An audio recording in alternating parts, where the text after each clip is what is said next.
என் பெயர் கார்த்திக். எனக்கு 24 வயதாகிறது. நான் சென்னையை சேர்ந்தவன். இது எனக்கு ரயில் பயணத்தில் ஒரு பெண்ணிற்கும் இடையில் நடந்த சம்பவம். விடுமுறை காலம், ஒரு சாதாரண சந்திப்பு. ஆனா அந்த 2 நாளில் என் வாழ்க்கையே மாறி போச்சு. இது ஒரு உண்மை அனுபவம். நான் பார்க்க மாநிலத்தில் 6 அடி உயரம் உடையவன்.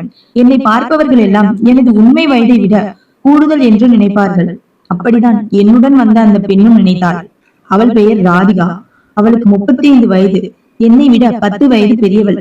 மாநிலத்திற்கும் வெள்ளைக்கும் இடைப்பட்ட நிறம். அவளின் உடல் அமைப்பு பார்ப்பவர்கள் எல்லாம் தன் பக்கம் கவரக்கூடிய வகையில் இருக்கும். சேலையாக இருந்தாலும் சுடிதாராக இருந்தாலும் அவளுக்கு எடுப்பாக இருக்கும்.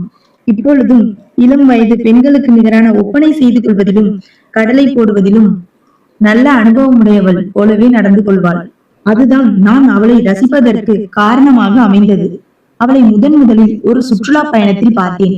முதல் நாளில் சாதாரணமாக தெரிந்த அவள் பயணம் முடியும் நாட்களில் என்னிடம் லேசாக மணி கேட்பது, அடுத்து எங்கு செல்வோம் என்ற பயண விவரங்களை கேட்டாள். பிறகுதான் புரிந்தது அவள் என்னை விரும்புகிறாள் என்று. சரி என்று நானும் பேச்சு கொடுக்க துவங்கினேன். அவள் மட்டும்தான் அந்த பயணத்தில் தனியாக வந்திருந்தாள். உறவினர்கள் யாரும் இல்லை. அது என்னை மேலும் அவளிடம் நெருங்க நல்ல வாய்ப்பை அளித்தது. பயணத்தின் இடையில் அவள் கொண்டு வந்த உணவை என்னுடன் பகிர்ந்து கொண்டாள். மற்ற நேரங்களில் பயண இடைவேளையில் ரயில் நிறுத்தும் பொழுது உணவகத்தில் உணவை வாங்கிக் கொள்வோம். அந்த பயணம் ஊட்டி, கொடைக்கானல் போன்ற குளிர் பிரதேச பயணம். 2 நாட்கள் உள்ளடங்கிய பயணம். சுற்றுலா முடிந்து அவளிடம் நெருக்கமாகலாம் என நினைத்து இருந்த எனக்கு அவளின் திட்டம் புரியாமலே இருந்தது. சுற்றுலா செல்லும் ரயிலில் நான் கடைசி சீட்டில் அமர்ந்திருந்தேன். அவள் எனக்கு முன் சீட்டில் ஒரு பாட்டியுடன் உட்கார்ந்து இருந்தாள். நாங்கள் இருவரும் ஜன்னல் ஓரம் இருந்ததால் எங்கள் நடவடிக்கையை அந்த பாட்டி கவனிக்கவில்லை. ரயிலில் ஊருக்கு திரும்பி வரும் சமயம் நான் பகலில் பயணத்தின் இடையிலேயே தூங்கியதால் இரவில் விரைவில் தூக்கம் வரவில்லை. எனது அருகில் உள்ள அனைவரும் தூங்கிவிட்டனர். நானும் தூங்கலாம் என்று நினைக்கும் போது அவள் மல்லிகைப்பூ வாசம் என்னை திக்குமுக்காட செய்தது. என்னடா இது வேறு என்று நான் நினைத்துக் கொண்டிருக்கும் போது அவள் கை மெதுவாக தூக்கத்தின் போது தெரியாமல் படுவது போல என் மேல் பட்டது. நானும் வெள்ளம் திங்க கசக்குமா என்று எண்ணி மகிழ்ச்சி அடைந்தேன். சரி, வந்த வரைக்கும் லாபம் என்று எண்ணி மெதுவாக அவள் சீட்டின் அருகில் அவள் கை மீது என் கை வைத்தேன்.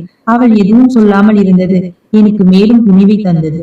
அவள் மீது வியர்வையுடன் சேர்ந்த மஞ்சள் வாசம் வந்தது. அந்த வாசம் என்னை ஏதேதோ பண்ணியது. அந்த இரவு அழகான பயணமாக இனிய நினைவாகவும் இருந்தது. பயணம் முடிகையில் இருவரும் தொலைபேசி எண்களை மாற்றிக்கொண்டோம். அவளுக்கு தோன்றும் போது எனக்கு தொலைபேசியை தொடர்பு கொள்வாள். முதல் முறை அவளை தொடர்பு கொண்ட போது நேராக வீட்டிற்கு வர சொன்னாள். ஆனால் நான் அன்று அப்படி இருப்போம் என்று எண்ணவில்லை. சாதாரணமாக வரவேற்று காஃபியுடன் துவங்கினோம். என்னை பற்றி கேட்டாள். நான் கல்லூரி படிக்கும் போது யாருடனும் நெருங்கி பழகியது உண்டா என்று கேட்டாள். நானும் அப்படியெல்லாம் ஒன்றும் இல்லை, நான் நன்றாக படிக்கும் மாணவன் என்று. அதே நேரத்தில் ஒருவரை பிடித்திருந்தால் ரசிக்க மட்டும் செய்வேன் என்றும் கூறினேன். அதற்கு அவள், நான் தான் பார்த்தேனே, ரயிலில் நான் தூங்குகிறேன் என்று நினைத்து என்னை என்னெல்லாம் பண்ணின அப்படின்னு சொன்னாள். எனக்கு அது ஒரு மாதிரி இருந்தது. பிறகு அவளின் வாழ்க்கை பற்றி கேட்டபோது கல்லூரி முடித்தவுடன் அவசரமாக உறவினர் ஒருவருக்கு மனமுடித்து வைத்து விட்டதையும் அவரும் வாழ்க்கையை அனுபவித்து வாழ்வதை விட சொத்து சேர்ப்பதில் குறியாக இருப்பதாலும் அவள் பெற்றோர் நல்ல இடம் என்று கூறி அவளை திருமணம் செய்து வைத்து விட்டதையும் கூறி அழுதாள். நானும் அவளை தேற்ற முயற்சி செய்த போதுதான் கூறினாள், என் கணவர் குழந்தை பெற்றுக்கொள்ள மட்டும்தான் என்னை பயன்படுத்தினார். நான் ஒரு பெண், எனக்கும் உணர்வுகள் உண்டு என்பதை அறியவில்லை. கர்ப்ப காலத்தில் கூட என்னை அவர் தொடவில்லை.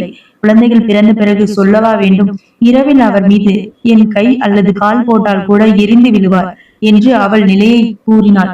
அதை கேட்க மிகவும் கவலையாக இருந்தது. அதே நேரத்தில் ஒரு கோரிக்கையை அவள் என்னிடம் வைத்தாள். நான் உன்னை முழுவதும் நம்புவதாலே உன்னுடன் பழகுகிறேன் என்றும் அவளுக்கு வேண்டியதை நிறைவேற்றவும் வேண்டினாள்.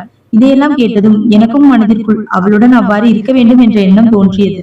நானும் பழம் நழுவி பாலில் விழுந்து விட்டதே என்று எண்ணி அவளை அணைத்து நெற்றியில் முத்தம் கொடுத்தேன். பிறகு அவளும், நான் இன்று மாலை வரை உனக்குதான், இனி நான் நீ ஆட்டி வைக்கும் பொம்மை, அவ்வளவுதான், எனக்கு என் பல நாள் கனவு நிறைவேற வேண்டும் என்று அவள் தன் எதிர்பார்ப்பை தெரிவித்தாள். ஒரு அரை மணி நேரம் உல்லாசமாக இருந்துவிட்டு பிறகு இருவரும் காலை உணவை சாப்பிட்டோம். அவள் கணவர் அடிக்கடி வேலை காரணமாக வெளியூர் செல்வதால் நாங்கள் அடிக்கடி சந்திக்கும் வாய்ப்பு கிடைக்கும். இப்போ என் கணவர் வந்து விடுவார், நீ போயிட்டு நாளைக்கு வா என்று சொன்னாள். சரி, நாளைக்கு பார்த்து கொள்ளலாம் என்று விட்டுவிட்டேன். அடுத்த நாள் எப்போ வரும் என்று இரவு முழுவதையும் ஏக்கத்தோடு கழித்தேன். காலை 9 மணி ஆனது. நான் அவள் வீட்டுக்கு அருகில் நின்று கொண்டிருந்தேன். அவள் கணவர் வேலைக்கு சென்றதும் எனக்கு தொலைபேசியில் தொடர்பு கொண்டாள். அவள் வேலைக்கு செல்லாமல் குழந்தைகளை கவனித்துக் கொள்வதால் குழந்தைகளை பள்ளிக்கு அனுப்பிவிட்டு எனக்கு தொலைபேசியில் தொடர்பு கொள்வாள். இனிதே இவ்வாறு எங்கள் உறவு தொடர்ந்தது. அப்போது நன்கு தயாராகி என்னை வரவேற்பாள். முதலில் குடிப்பதற்கு டீ அல்லது காபி, சில நேரங்களில் குளிர்பானத்துடன் துவங்கும். சில கொஞ்சல்கள் மற்றும் சில கெஞ்சல்கள் இருக்கும். இருந்தாலும் நான் கேட்டது அவள் மறுத்ததே இல்லை. நான் அவளை சந்தோஷமாக வைத்துக் கொள்வது அவளுக்கு மிகவும் பிடித்திருந்தது. அவளின் கணவர் அவளை 2 குழந்தைகள் பிறந்த பிறகு சுத்தமாக கண்டுகொள்வதே இல்லை. அதனால்தான் தன் மனநிலையில் ஏற்பட்ட மாற்றத்தை அதனை யாரிடமும் சொல்லாமல் மன அழுத்தத்திற்கு ஆளானதையும் கூறுவாள். என்னை உனக்கு உண்மையாகவே பிடிச்சிருக்கா என்று கேட்டாள். என்னடி இப்படி கேட்கிற? பிடிக்காமல் தான் இவ்வளவு தூரம் நீ கூப்பிட்டதும் வந்திருக்கிறனா?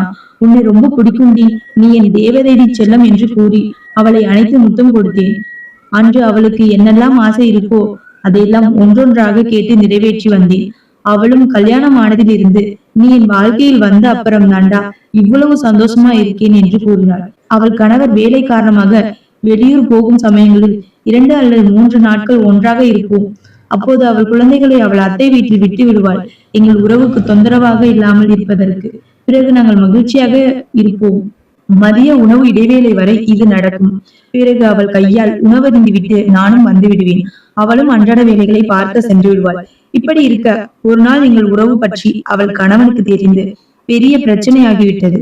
முடிஞ்ச அளவு நம்ம வாழ்க்கையை நம்ம வாழணும். இது ஒரு வாழ்க்கை அனுபவம். யாரையும் பின்பற்றி சொல்லவில்லை. போன நாட்கள் திரும்பி வராது. ஆனால் வரப்போற நாட்களை நாம் தான் அழகாக மாற்ற வேண்டும் என்று இருவரும் பேசி ஒரு முடிவெடுத்து இருவரும் பிரிந்து விட்டோம். ஒரு கிராமத்தில் அன்பான கணவன் மனைவி இருந்தனர். அவர்கள் பெயர் அரவிந்த் மற்றும் சாரதா. திருமணமாகி சில வருடங்களாகியும் அவர்களுக்கு குழந்தை இல்லை.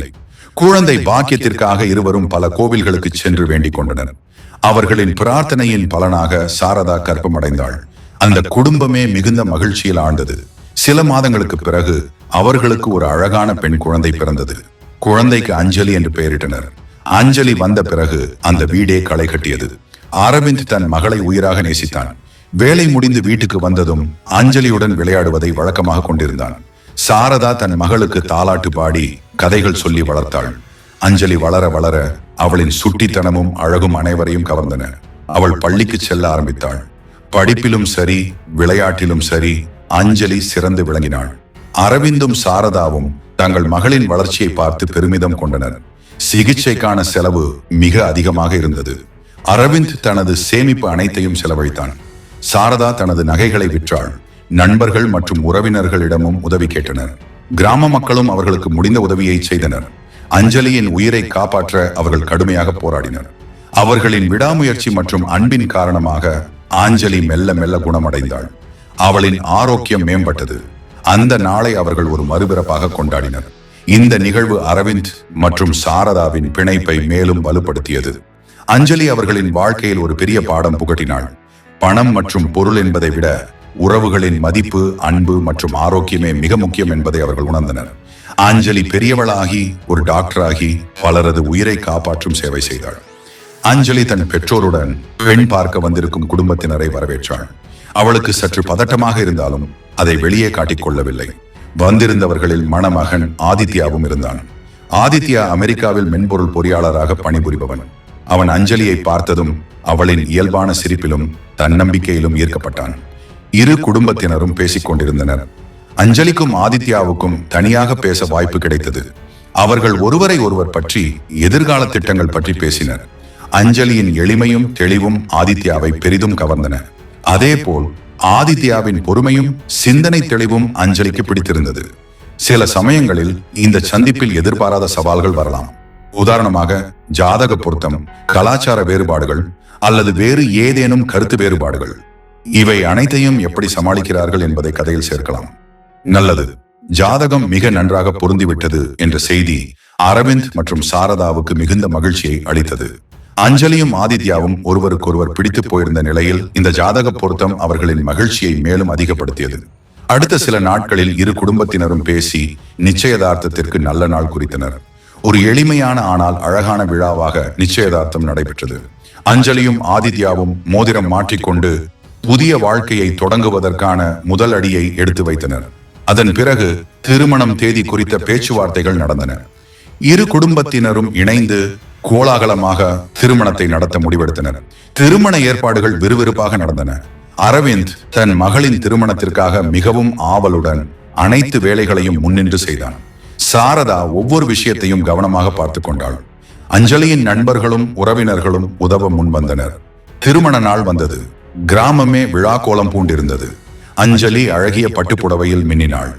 ஆதித்யா கம்பீரமாக மண்டபத்திற்குள் நுழைந்தான்.